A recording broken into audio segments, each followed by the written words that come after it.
என்னொன்று வந்து ரத்தமாக இருக்குமாம்மா? ரத்தம் வருது கழுத்தில். ரத்தம் வருது நீங்க அது அது ரத்தம் வண்டிக்கிட்டு தான் இருக்கு. 2 ஆடை போட்டிருக்கா.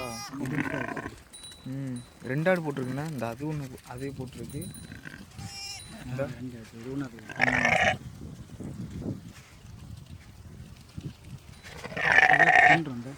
அது இருந்தால் நடக்க முடியாது. ஜெல்லு மாதிரி இருக்கும். இப்போ உடனே நடந்துருக்கேன்.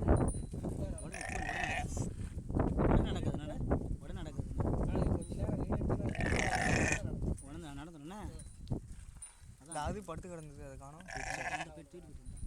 அது துளி ஊற்றி வந்தால் விட்டுட்டு நடந்தவரும் ஏனி ஓடக்காட்டில் படுத்து டக்குன்னு விழுந்துடும். நடக்கு டக்குன்னு விழுந்துடும்.